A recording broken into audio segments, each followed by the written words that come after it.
ఈరోజు మనం అసలు సంక్రాంతి ఎందుకు సెలబ్రేట్ చేసుకుంటాం అనే దాని గురించి చూద్దాం. సంక్రాంతి అంటే కేవలం సెలవులు కాదు, అరిసెలు కాదు, అలా అని గాలిపటాలు మాత్రమే కాదు. ఇది భారతదేశంలోని అతి పురాతనమైన పండుగల్లో ఒకటి. వ్యవసాయం మీద ఆధారపడి పుట్టిన పండుగల్లో సంక్రాంతికి ఉన్న స్థానం వేరే ఏ పండగకి లేదు. పంట పండింది అంటే రైతుకు ఆనందం, ఇంట్లో ధాన్యం, ఊర్లో సంతోషం. అందుకే సంక్రాంతి అంటే సూర్యుడు, ప్రకృతి, రైతులకు కృతజ్ఞత చెప్పే పండగ. ఈ రోజున సూర్యుడు ధనస్సు రాశి నుంచి మకర రాశిలోకి ప్రవేశిస్తాడు.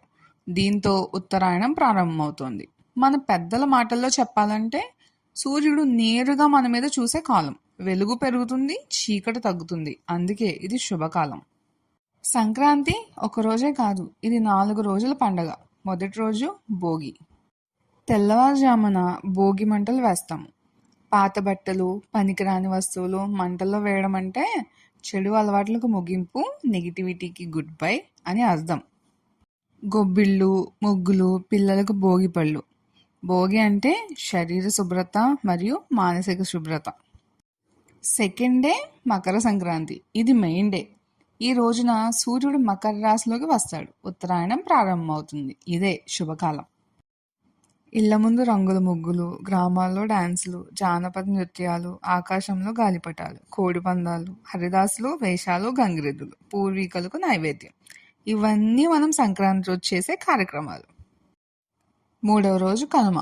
ఇది పశువుల పండగ. కనుమ అంటే రైతు జీవితానికి ప్రాణమైన ఆవులు, ఎద్దులకు గౌరవం. స్నానం, అలంకరణ, పూజ. వ్యవసాయం అంటే మనిషి, పశువు, పొలం అన్నీ గుర్తు చేసే రోజు. ఇంకా లాస్ట్ డే ముక్కనుమ. ఇది రిలాక్సేషన్ డే. పని లేదు, టెన్షన్ లేదు.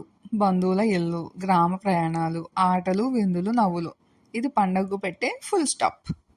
అసలు సంక్రాంతి మెసేజ్ ఏంటంటే కృతజ్ఞత, ఐక్యత, ప్రకృతితో జీవనం. సంక్రాంతి అంటే ఒక పండగ కాదు, మన గ్రామీణ జీవన శైలి మొత్తం. Don't forget to like, share and comment. Subscribe to Gaia Viz now for more amazing videos.